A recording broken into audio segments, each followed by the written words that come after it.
Bonjour madame et bonjour messieurs, bienvenue dans votre rendez-vous du journal en français de la télévision Renaissance de ce mercredi 28 octobre 2020. Donc voici les principaux titres. Les confédérations et fédérations syndicales s'insurgent contre le recensement de tous les fonctionnaires au niveau national. Elle demande au gouvernement de suspendre ce recensement qui viole la constitution burundaise et plusieurs voix se lèvent également pour combattre ce recensement et demandent sa suspension. Et le Forum pour la conscience et le développement FOCODE demande à la Commission nationale indépendante des droits de l'homme au Burundi de mener une enquête sérieuse sur l'assassinat d'au moins 6 personnes dans la zone de Gatumba. Elles auraient été tuées lundi après un interrogatoire mené par le chef de poste de police à Gatumba.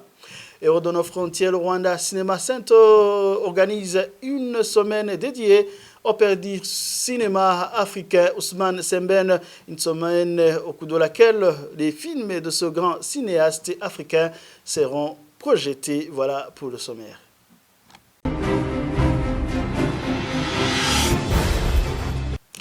Droits de l'homme pour démarrer cette édition. Le Forum pour la conscience et le développement demande à la Commission nationale indépendante des droits de l'homme au Burundi de mener une enquête sur l'assassinat d'au moins 6 personnes dans la zone de Gatumba. Ces personnes auraient été tuées dans la nuit de lundi après un interrogatoire mené par le chef de poste de police à Gatumba. Selon Pacifique Elinazwe, président du FOCODE, il regrette que ces victimes aient été vite enterrées par les Imbonerakure sans la présence de leur famille, alors que leur identité était déjà connue. Suivez Pacifique Elinazwe. Dans la journée d'hier, nous avons reçu des informations faisant état de personnes qui avaient été tuées dans la nuit de lundi à mardi au poste de police d'Ogatumba, communément appelé Brigade d'Ogatumba. Les informations que nous avions reçues disaient qu'il s'agissait de 8 personnes qui étaient détenues au cachot d'Ogatumba et qui avaient été arrêtées en 2 étapes. L'information qui commence à être fournie par la police de Gatumba et de Bujumbura Rirare dit qu'il s'agirait plutôt de 6 personnes qui avaient été détenues et que 4 ont été tuées tandis que 2 autres ont pu s'enfuir. Ici, il y a un certain nombre de questions à se poser. Selon la version de la police, les 6 personnes venaient de subir un interrogatoire de la part des chefs de poste d'Ogatumba. Et c'est à la fin de l'interrogatoire, au moment où les détenus étaient ramenés au cachot, que les 6 personnes se seraient ruées sur le chef de poste, qu'elle l'aurait désarmé et aurait tenté de s'enfuir. La première question à se poser ici, c'est d'abord, comment se fait-il que le chef de poste de Gatumba avait décidé de mener un interrogatoire tard dans la nuit, aux environs de minuit? Deuxièmement, comment se fait-il qu'il était seul au moment de cet interrogatoire alors qu'il interrogeait 6 personnes considérées comme de grands bandits et des bandits armés? Comment se fait-il qu'une seule personne se serait permis une telle chose aux alentours de minuit? La troisième question qui se pose ici, c'est comment un policier qui serait aux alentours a pu tirer sur les fugitifs et arriver à tuer 4 des fugitifs sur le coup. Imaginez une seule personne qui tire vers minuit pendant la nuit et qui arrive à tirer sur 4 personnes en train de s'enfuir. C'est pour cette raison que nous demandons qu'il y ait une enquête sérieuse sur ce qui s'est réellement passé. Parce que selon nos sources confidentielles, les personnes tuées ont été fait coucher en bas du cachot de Gatumba et les balles ont été tirées dans leur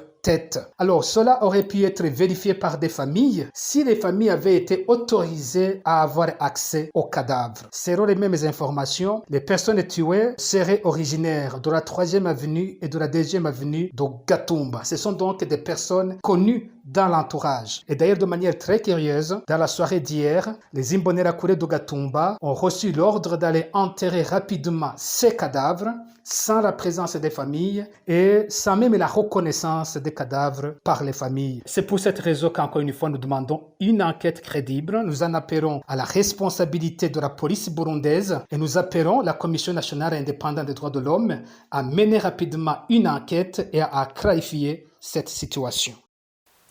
L'édition poursuit les confédérations Kosibu, SSB ainsi que la fédération Kosesona demande au gouvernement de suspendre le recensement actuel des travailleurs dans la conférence de presse de ce mardi. Célestin Savimana, président de la COSIBU, propose des consultations avec les partenaires en vue d'avoir une compréhension commune de certaines questions qui violent les normes nationales et internationales du travail. Suivez-le. Ça, c'est pas le rôle, je pense, du ministère et à la fonction publique dans ses attributions. Il y a des services qui sont chargés pour contrôler ou peut-être s'enquérir de la richesse des fonctionnaires et des mandataires publics. Vous avez entendu qu'on demandait aux mandataires de déclarer leurs biens.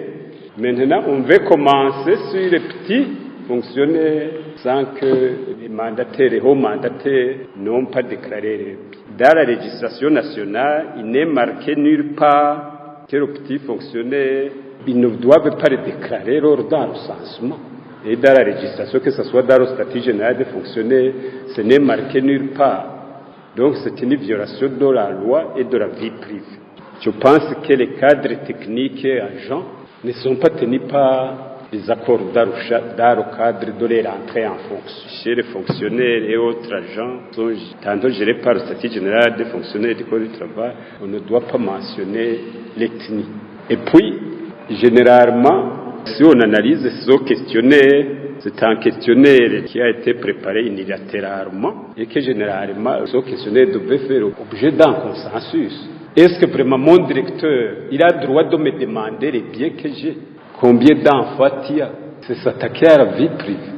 Je pense que c'est la justice qui peut me demander ça, sous certaines conditions. Pourquoi la justice me demande ça? La justice doit vous dire pourquoi il vous demande ça.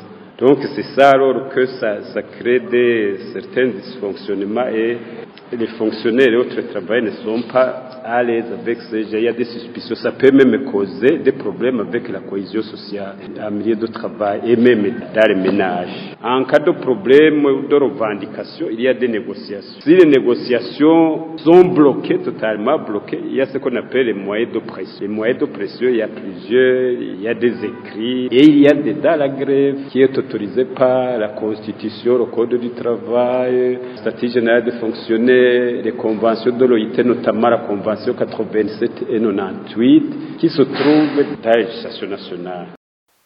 Pour le réseau des citoyens, probe le recensement des fonctionnaires de l'État viole les droits de la vie privée des fonctionnaires et les lois tant nationales qu'internationales des travailleurs. Selon Gervais Nibigila, vice-président de ce réseau, le gouvernement devrait se ressaisir dans l'immédiat. Suivez-le. D'abord, c'est un recensement qui ne vient pas au moment opportun. Parce qu'aujourd'hui, si on voit le questionnaire qui est donné aux fonctionnaires, c'est un questionnaire qui viole les droits privés, la vie privée, les droits privés. Et il est inconcevable d'entendre aujourd'hui un recensement qui est organisé par le gouvernement où on mentionne l'ethnie, surtout l'ethnie. C'est-à-dire, là où aussi on vous demande aussi, là où on peut vous affecter, où vous mettez et vous refusez, et pourquoi, et quel motif. Donc, cela montre aujourd'hui que c'est un recensement aujourd'hui qui vient pour empirer la situation qui était malsaine au stade des fonctionnaires, parce que d'abord les fonctionnaires n'étaient pas bien à l'aise, parce qu'ils ne sont pas bien payés, mais il y a des conditions de vie sociale qui ne sont pas bien respectées. Mais aujourd'hui, alors, ça va donner des inquiétudes entre les ethnies. Parce qu'aujourd'hui, les ethnies commençaient à disparaître progressivement. Mais aujourd'hui, le gouvernement commence à faire vivre les ethnies en les étalant au grand jour. Et il est inconcevable pour les organisations de la société civile de voir comment un fonctionnaire burundais peut être recensé d'une façon où on va tout connaître sur lui. Donc aujourd'hui, même le téléphone, donc, si vous avez un seul téléphone, il faut même dire le deuxième téléphone. Et si vous avez de l'Internet, il faut le signaler. Donc c'est la vie privée qui est attaquée.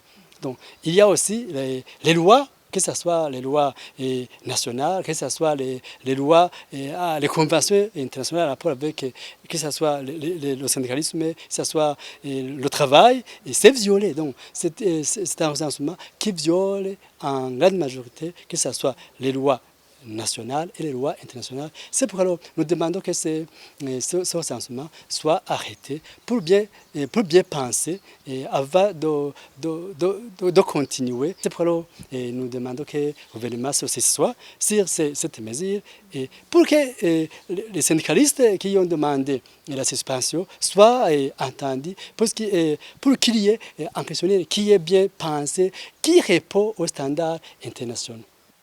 Même son de cloche pour l'Organisation de défense des droits de l'homme ITK. Ce recensement viole l'accord d'Arusha et les droits des fonctionnaires liés à leur vie privée. Suivez Emmanuel Nibizi, il est vice-président de la Ligue ITK.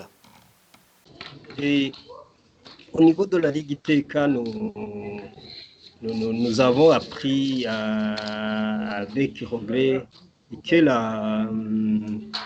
l'État du Burundi a organisé un recensement des fonctionnaires et ce recensement nous a inquiétés du fait que même le contenu de ce qu'il demande, il y a, on voit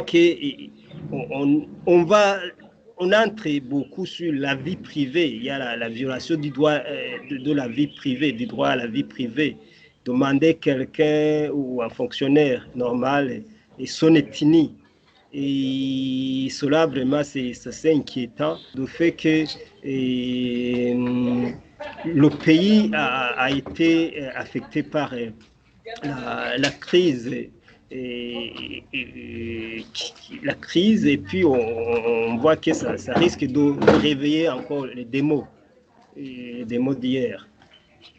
Cela même a inquiété les syndicalistes qui hier ont même organisé une conférence de presse où ils ont dénoncé ce recensement, d'abord qui ne les a pas associés et puis qui aussi qui viole le droit à la vie privée.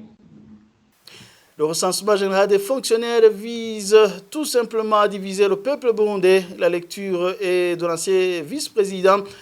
Pour Frédéric Villa, ce recensement se fait également en violation de l'article 22 de la Constitution burundaise. Le gouvernement a procédé au recensement des fonctionnaires. Imaginez un questionnaire de 109 questions. Ce qui est quand même inquiétant quand vous lisez ce questionnaire.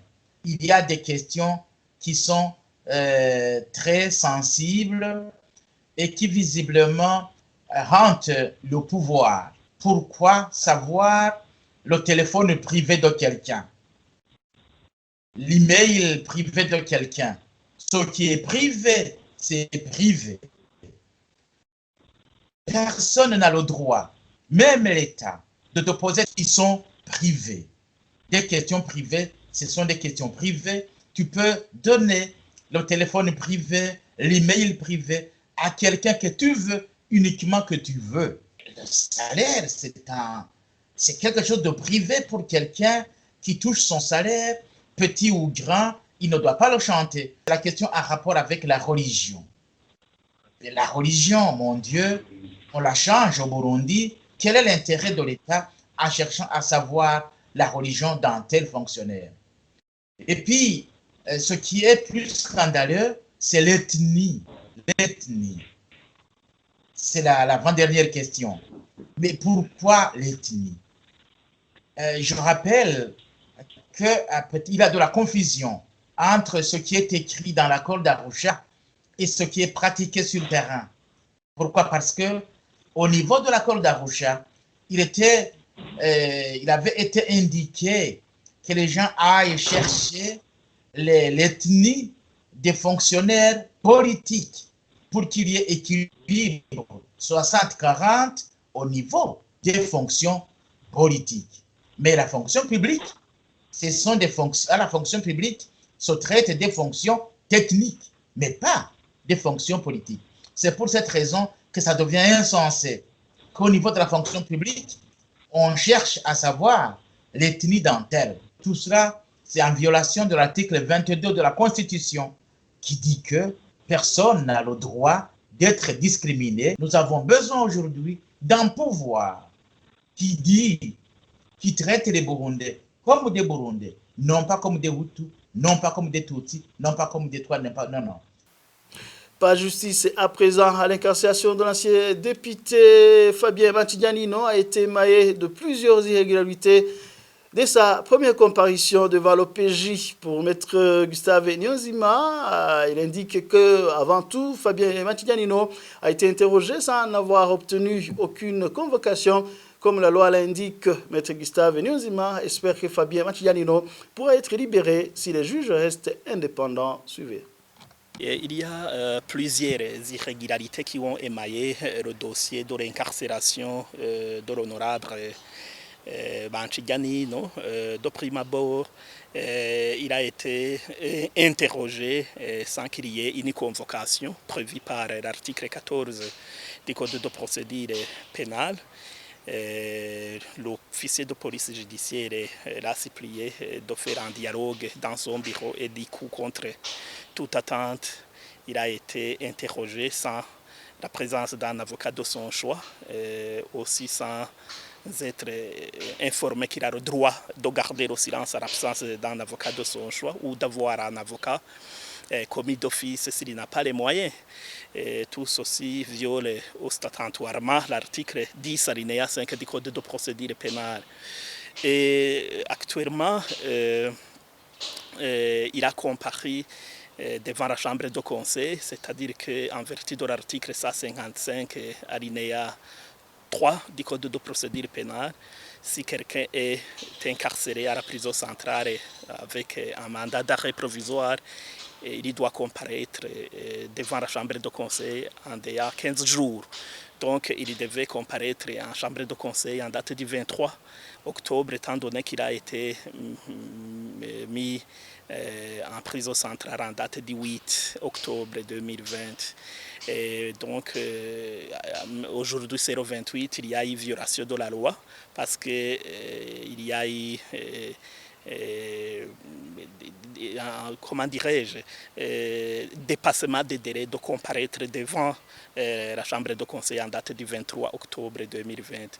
Et sur la substance du dossier, comme vous l'avez suivi, il est reproché en général par rapport aux propos tenus au moment où il était député à l'Assemblée nationale. Et si l'on s'en tient à la loi, il a une immunité de parole et d'écriture prévue par l'article 13 du règlement d'ordre intérieur de l'Assemblée nationale à cette époque, mais également de l'article 155 de la Constitution. Et nous espérons que la décision qui sera prise en délai 48 heures sera une décision sanitaire et sage, inhérente à sa libération. Si la décision est de le maintenir en détention préventive, il aura la possibilité de pouvoir interjeter appel devant la chambre de conseil de la cour d'appel de Nahangwa. Et avant de clore cette édition, je vous le disais dans les titres, le Rwanda Cinéma Center, qui vise à développer la création audiovisuelle, a organisé une semaine dédiée au père du cinéma africain Ousmane Sembène. Au cours de cette semaine, le leader du cinéma rwandais fera une projection spéciale des films du grand cinéaste africain Sembène qui utilisait le cinéma pour changer les esprits. Reportage de Thierry Biglindavi.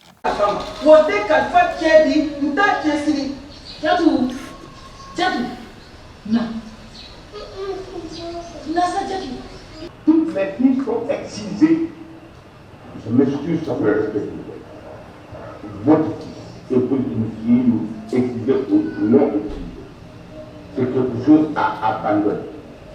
C'est l'un des films célèbres d'Ousmane Sembène. Il a dénoncé l'excision pratiquée dans la plupart des pays africains, y compris le Sénégal. Dans son long métrage, il qualifiait cette pratique comme une atteinte à la dignité et à l'intégrité de la femme. Certains de ces films étaient en langue africaine, ce qui était révolutionnaire pour le cinéma africain. Sembène continuait à faire des films qui se concentrent sur la culture africaine contemporaine et les problèmes que son pays, comme beaucoup d'autres pays africains, doit affronter. Le Rwanda s'est associé au monde entier pour célébrer la semaine dédiée à Ousmane Sembène. Eric Kabera, fondateur du Rwanda Cinema Center, parle de l'héritage d'Ousmane Sembène et de son influence au cinéaste rwandais. Semben Ousmane, c'est une grande personnalité dans le monde du cinéma mondial, et spécialement du cinéma africain. Et là, on est là exclusivement pour partager son message et sa vision et sa philosophie au travers les yeux de notre humanité, de la philosophie africaine et surtout de la philosophie de la connaissance et de la pensée africaine. Donc c'est quelqu'un qui est un grand féministe, c'est un grand panafricaniste, c'est un grand visionnaire. Ce qui est très important, c'est que Semben nous a laissé, c'est que c'est une libération mentale. Parce que ce n'est pas une libération seulement militaire ou économique, mais aussi c'est une libération sur le plan psychologique. Et Semben a fait ça et Semben nous a légué ça. Ousmane Semben est connu dans le monde comme le père des films africains. Durant sa carrière, qui couvre plus de 50 ans, il a tourné 14 films, dont beaucoup ont gagné des prix. Merci à Thierry Beguindavi. C'est ce reportage qui met un point final à cette édition. Merci pour votre attention. À la prochaine.